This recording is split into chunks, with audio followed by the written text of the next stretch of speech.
হযরতে আবু যর গিফারি, হযরতে আবু যর গিফারি খাদেমে খৈরুল বশর,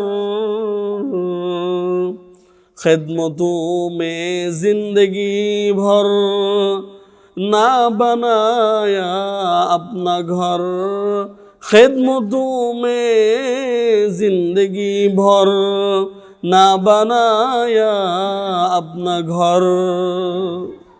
একজন ইমানদার মুসলমান ব্যক্তি, একজন মুসলমান ভাই আমার জামিনদার হয়েছে, যে আমাকে চিনে না, আমাকে জানে না, আমাদের বাড়ি করে কিছুই চিনে না, সে বিশ্বাস করে আমাকে আমার পক্ষে জামিনদার হয়েছে। আমি তার বিশ্বাসের অপমর্যাদা করতে পারবো না। সে যেমন বিশ্বাস করে আমার পক্ষে জামিনদার হয়েছে, আমাকেও সময় মতো ওই জায়গায় উপস্থিত হয়ে তার এই বিশ্বাসের সম্মান দিতে হবে। আর বলল যে মা জানো নাকি এই ব্যক্তি সাধারণ কোনো ব্যক্তি নয়, এই ব্যক্তি হলো আবু যর গিফারি রাদিয়াল্লাহু তাআলা আনহু। এই ব্যক্তি হলো হযরত আবু যর গিফারি, যিনি বিশ্ব নবীর খাদেম ছিলেন। সারা জীবন তিনি বিশ্ব নবীর খেদমত করেছেন, কিন্তু তার নিজের জন্য একটা ঘর পর্যন্ত তিনি বানান নাই। এই আবু যর গিফারি তার মুসলিম ভাইয়ের পক্ষে জামিনদার হয়ে গেল। এরপরে শুক্রবার যখন চলে আসলো, সমস্ত মানুষ ওখানে এই বিচার দেখার জন্য সমবেত হলো যে আজকে একটা ঐতিহাসিক বিচার হবে, যে হযরত আবু যর গিফারি সে একজন জামিনদার হয়েছে। যদি ওই যুবক না আসে তাহলে আবু যরকে ফাঁসির কাছে ঝুলতে হবে। আলহামদুলিল্লাহ, আল্লাহ রাব্বুল আলামিনের দরবারে লক্ষ কোটি শুকরিয়া আদায় করছি যে মহান আল্লাহ রাব্বুল আলামিন আমাদেরকে তার মহান হুকুম পবিত্র জুমার নামাজ আদায় করার জন্য আমাদের মসজিদে আসার তৌফিক দিয়েছেন। আমরা সকলে শুকরিয়া আদায় করি আলহামদুলিল্লাহ। আমরা সূরাতুল ফুরকানের আল্লাহ রাব্বুল আলামিন ঈমানদার বান্দার ৯-১০টি বৈশিষ্ট্যের কথা আলোচনা করেছেন। সেগুলো আমরা ধারাবাহিক আলোচনা শুনতেছিলাম যে ঈমানদার বান্দা সে রহমানের বান্দা হতে হবে, রহমানের বান্দা আগে থেকে হতে হবে, এটা হলো ১ নাম্বার। এরপরে হলো দম্ভ করে চলাফেরা করা যাবে না। দম্ভ করে চলাফেরা করলে অন্তরের মধ্যে অহংকার তৈরি হয়, আর অহংকার হলো পতনের মূল। এই সব বিষয়ে আমরা আলোচনা শুনেছি। আবার আমি শুধুমাত্র মনে করে দেওয়ার জন্য বলতেছি যে দম্ভ করে চলা যাবে না। এরপরে হলো যে ঝগড়া ফাসাদ তৈরি করা যাবে না, বরঞ্চ এইখানে মীমাংসা করতে হবে, মিটমাট করতে হবে। এইভাবে আলোচনা আমাদের চলতেছিল। ওয়াল্লাযীনা ইয়াবিতুনা লিরাব্বিহিম সুজদান ওয়া কিয়ামা, যে তারা ঈমানদার বান্দারা রাত্রিবেলায় তারা নামাজে কাটাবে, নামাজে দাঁড়িয়ে সময় পার করবে, সেজদা দিয়ে সময় পার করবে। এরপরে হলো ওয়াল্লাযীনা ইযা আনফাকু ওয়া লাম ইসরিফু ওয়া লাম ইয়াকতুরু ওয়া কানা বাইনা যালিকা কওয়ামা, যে ঈমানদার বান্দারা তারা অপচয় করবে না, অপচয় করবে না, ইসরাফ করবে না, আবার কৃপণতাও করবে না। দুইটার মধ্যবর্তী অবস্থানে তারা চলবে। এরপরে ওয়াল্লাযীনা লা ইয়াদউনা মা'আল্লাহি ইলাহান আখর, গত জুমায় এই ব্যাপারে বিস্তারিত আলোচনা আমরা করেছি, শুনেছি যে একমাত্র আল্লাহ রাব্বুল আলামিনের ইবাদত করতে হবে, আল্লাহ ছাড়া দ্বিতীয় আর কারো ইবাদত করা যাবে না। আর কাউকে ইলাহ মাবুদ মানা যাবে না, আর কারো ইবাদত করে আল্লাহ রাব্বুল আলামিনের সাথে শিরক করা যাবে না। এই ব্যাপারে গত সপ্তাহে আমরা বিস্তারিত আলোচনা শুনেছি। এই সপ্তাহে আমরা আলোচনা শুনব তারই পরের অংশ, ওয়াল্লাযীনা লা ইয়াদউনা মা'আল্লাহি ইলাহান আখর ওয়া লা ইয়াকতুলুনা আন-নাফসাল্লাতী হারামাল্লাহু ইল্লা বিল হক, যে মানুষকে অন্যায়ভাবে হত্যা করা যাবে না, মানুষকে অন্যায়ভাবে হত্যা করা যাবে না। মানুষকে হত্যা করা হলো মহাপাপ। মানুষ তো দূরের কথা, কোনো প্রাণীকেও অনর্থক হত্যা করা মহাপাপ, হত্যা করা যাবে না। ঈমানদার বান্দা যে তার মধ্যে এই ভয় থাকবে যে আমি যদি কোনো প্রাণীকে হত্যা করি, কোনো প্রাণীকে যদি আমি হত্যা করি অনর্থক, তাহলে এই প্রাণীটা কাল কিয়ামতের কঠিন ময়দানে আল্লাহ রাব্বুল আলামিনের কাছে বিচার দায়ের করবে যে হে আল্লাহ, তোমার এই বান্দা আমাকে অহেতুক কোনো কারণ ছাড়া আমাকে হত্যা করেছে। সামান্য একটা প্রাণী হলেও সে আল্লাহর কাছে এই ব্যাপারে মামলা দায়ের করবে, বিচার দায়ের করবে। আর মানুষ হত্যা তো প্রশ্নই আসে না। ঈমানদার বান্দার এটা হলো অন্যতম একটা গুণ, যে তারা অন্যায়ভাবে মানুষকে হত্যা করবে না।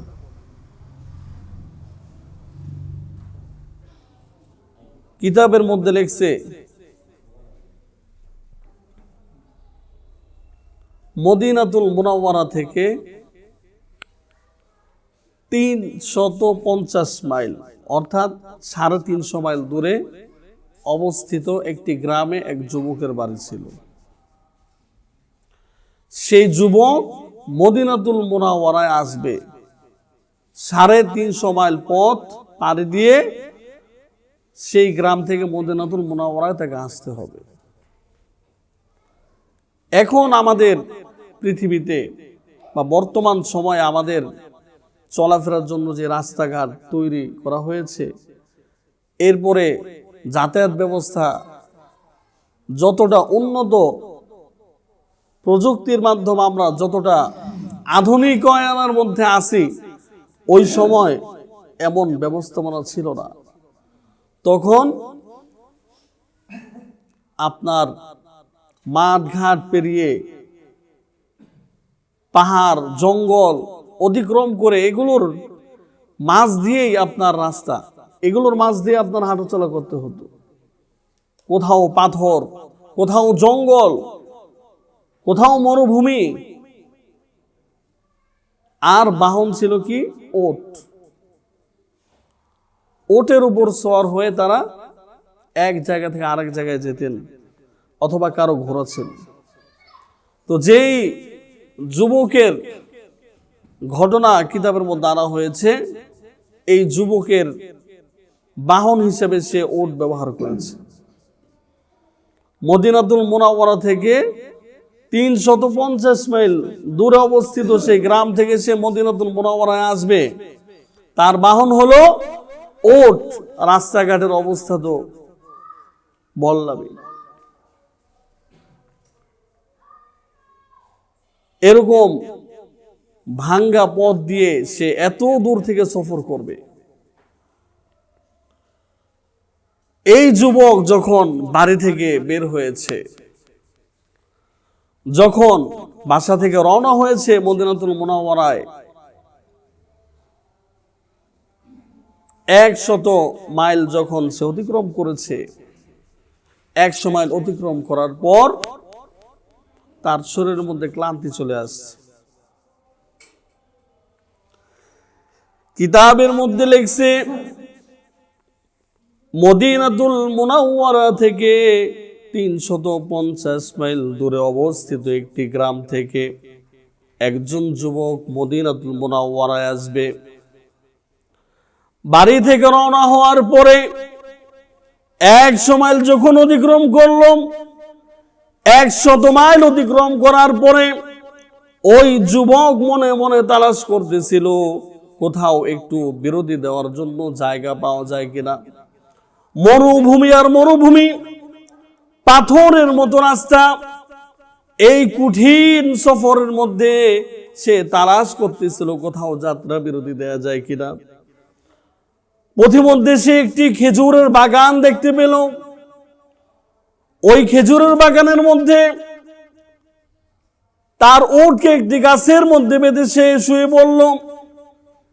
শোয়ার সঙ্গে সঙ্গে তার ঘুম চলে আসলো।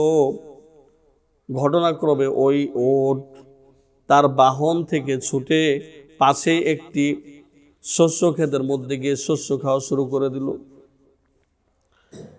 এক পর্যায়ে শস্য ক্ষেতের মালিক যখন এসে দেখলো যে তার শস্যগুলো সব নষ্ট করে ফেলেছে, তখন ওই বৃদ্ধ একজন লোক সে পাথর নিক্ষেপ করলো ওই উটের দিকে।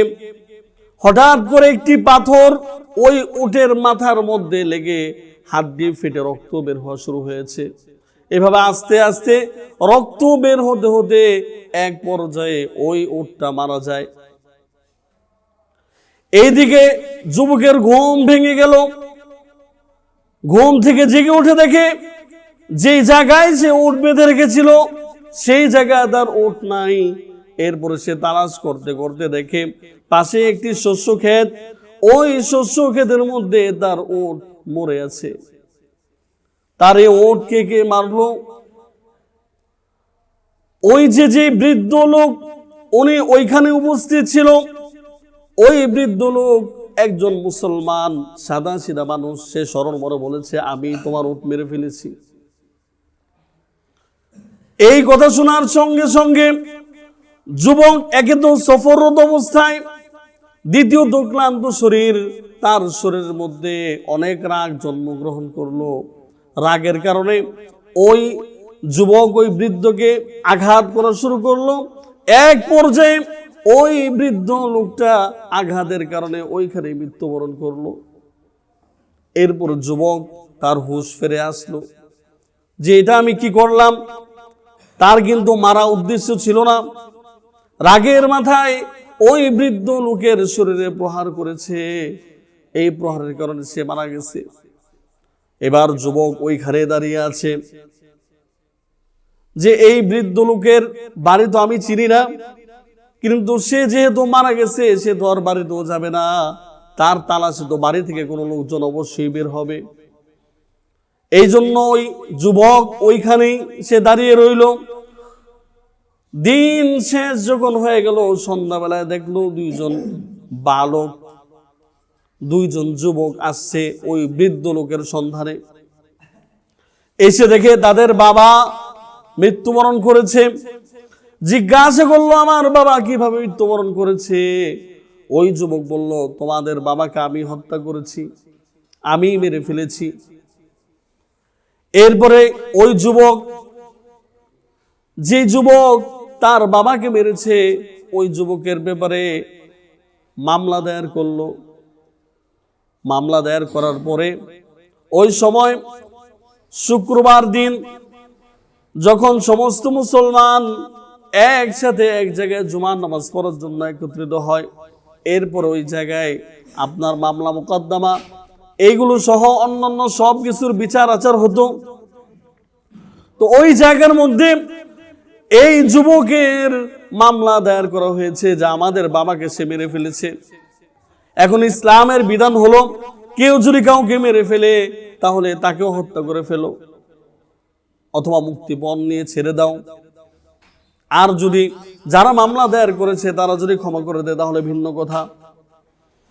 এখন তারা এটার বিচার চাচ্ছে।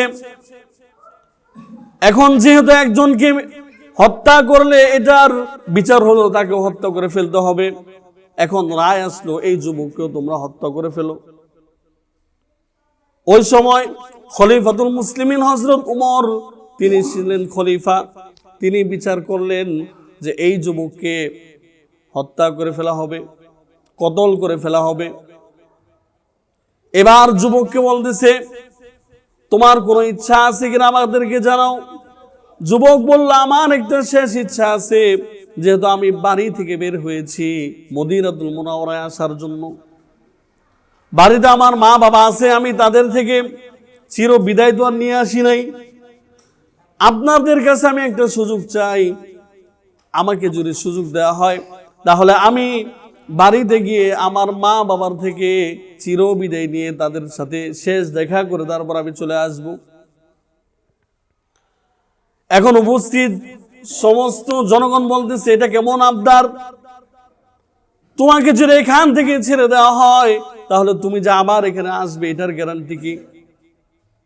তোমার পক্ষে তো কোনো লোক নাই যে আগে তোমার জামিনদার হবে।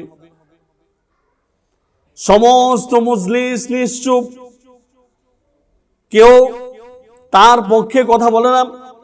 হঠাৎ করে দেখা গেল মাঝখান থেকে একজন লোক দাঁড়িয়ে বলল, হে খলিফাতুল মুসলিমিন, আমি আমার এই মুসলিম ভাইয়ের জিম্মাদার হিসেবে আমি তার জামিনদার হয়ে গেলাম। উপস্থিত লোকেরা বলল, তোমার কি মাথা নষ্ট হয়ে গেছে? তুমি এই যুবককে চিনো না? তার বাড়ি কই তাও তুমি জানো না? তুমি যে তার জামিনদার হলে, এই যদি বাড়িতে যে আমার ফিরে না আসে তাহলে কিন্তু তোমাকে ফাঁসির কাছে চলতে হবে, এটাকে তুমি জানো? হ্যাঁ, অবশ্যই আমি জানি। সে যদি বাড়ি থেকে না আসে তাহলে আমাকে ফাঁসির কাছে চলতে হবে। তাহলে কেন তুমি তার জামিনদার হতে যাচ্ছ?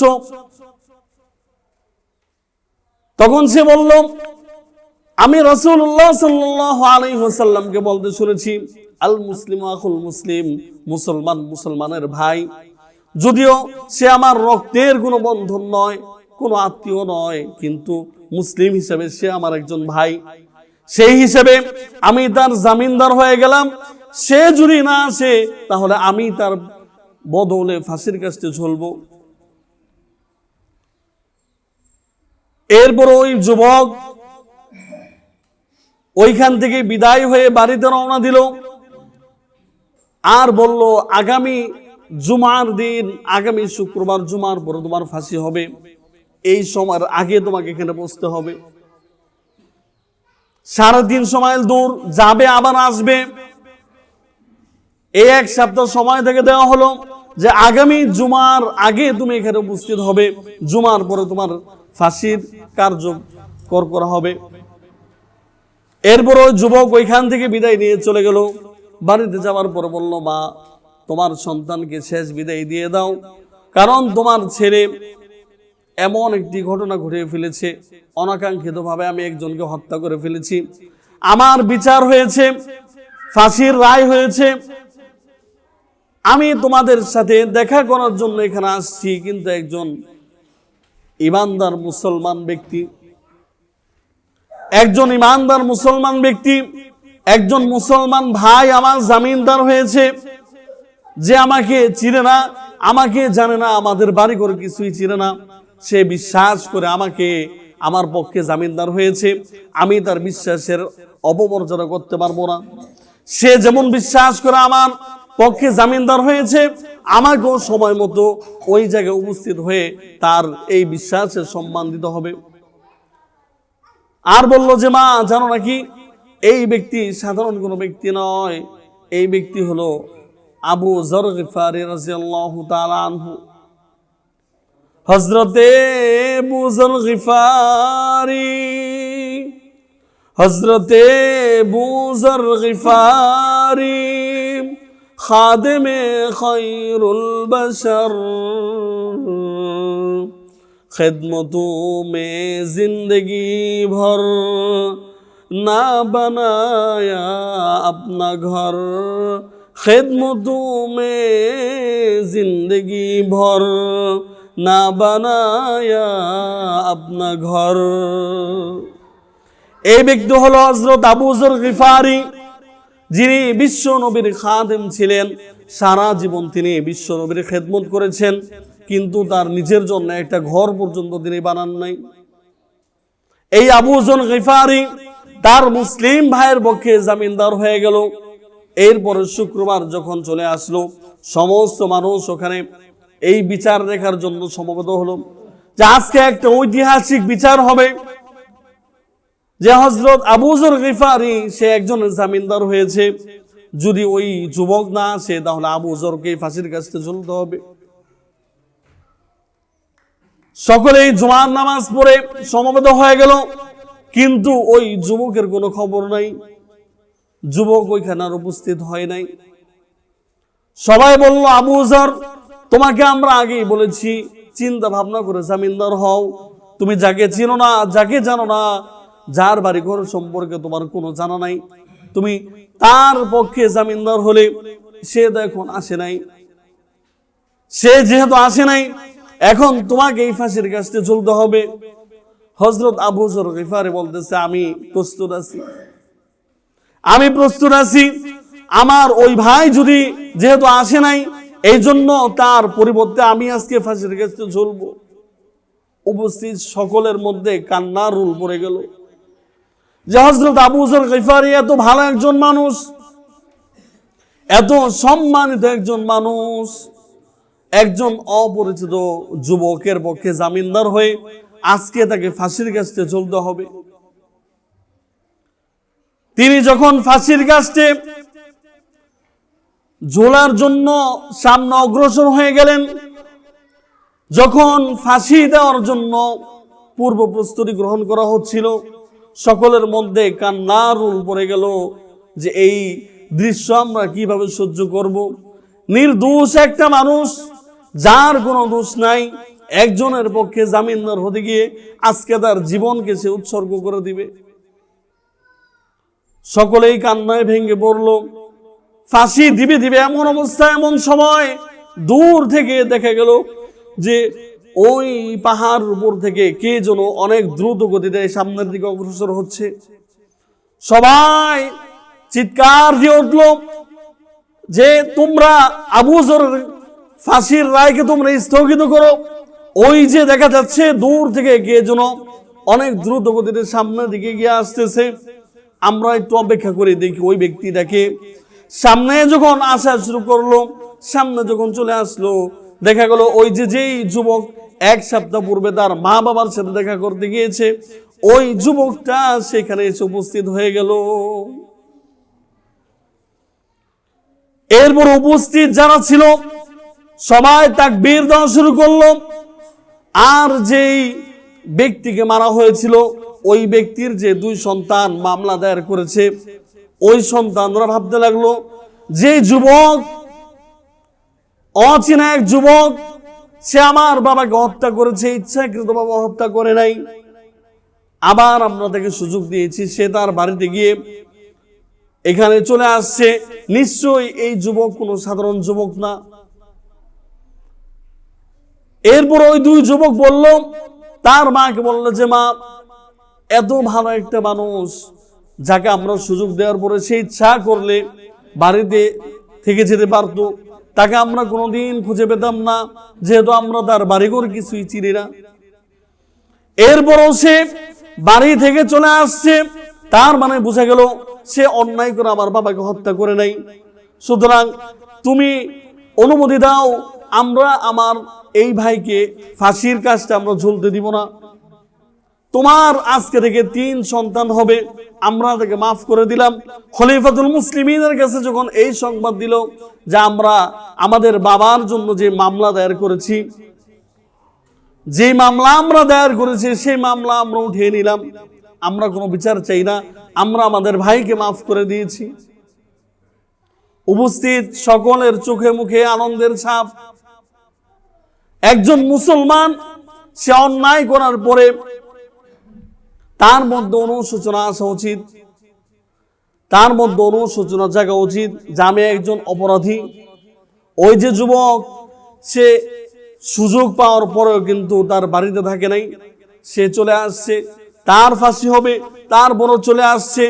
সে যেমন নজিরবিহীন দৃষ্টান্ত স্থাপন করেছে, এইদিকে আবু যর গিফারী সে অচেনা এক যুবকের পক্ষে জামিনদার হয়ে গেছে, যে সে একজন আমার মুসলমান ভাই, সে একজন মুসলমান ভাই, তাকে আমি চিনি না জানি না, কিন্তু সে আজকে একটা বিপদের মধ্যে পড়েছে, আমি তার পক্ষে জামিনদার হয়ে গেলাম। একজন অচেনা যুবকের পক্ষে হযরত আবু যর গিফারী যে নজিরবিহীন দৃষ্টান্ত স্থাপন করেছে, আমরা পরিচিত, আমরা আপন ভাইদের সাথেও সেই ব্যবহার করি না। অপরিচিত তো দূরের কথা, আপন রক্তের বন্ধন তাদের সাথে আমরা বেঈমানি করি, সুযোগ পেলে তাদের ক্ষতি করি। কিন্তু ইসলামের শিক্ষা হলো যে তোমার ক্ষতি যে করবে, তোমার হাতে সুযোগ থাকার পরও তুমি যদি তাকে ক্ষমা করে দাও, তাহলে রব্বুল আলামিন তোমাকে ক্ষমা করে দিবেন, রব্বুল আলামিন তোমাকে মাফ করে দিবেন। মুসলমানের আদর্শ কত সুন্দর! মুসলমানের আদর্শ যদি আমাদের মধ্যে বাস্তবায়ন হতো, তাহলে আমাদের সমাজের মধ্যে কোনো বিশৃঙ্খলা হতো না, কোনো মারামারি হানাহানি কাটাকাটি হতো না, কেউ কারো শত্রুতে রূপান্তরিত হতো না, কেউ কাউকে হত্যা করতো না, কেউ কাউর উপর জুলুম করতো না, কেউ কাউকে কষ্ট দিত না, কিন্তু সেই আদর্শ আজকে আমাদের মধ্যে নাই। এই জন্য আল্লাহ রাব্বুল আলামিন এই আয়াতের মধ্যে বলেছেন যে ইমানদার বান্দা যারা আছে, ইমানদারের গুণ হলো তারা অন্যায়ভাবে কোনো মানুষকে হত্যা করবে না। আজকে আমরা অনেক সময় নিজের স্বার্থের কারণে ভাই ভাইকে হত্যা করে ফেলে, এক আত্মীয় আরেক আত্মীয়কে হত্যা করে ফেলে, ক্ষমতার লোভে একজন আরেকজনকে হত্যা করে ফেলে, চেয়ারে বসার জন্য তার পথের কাঁটা যারা আছে প্রয়োজন মতো তাদেরকে দুনিয়া থেকে সরিয়ে দেয়, একটু দ্বিধাবোধ করে না।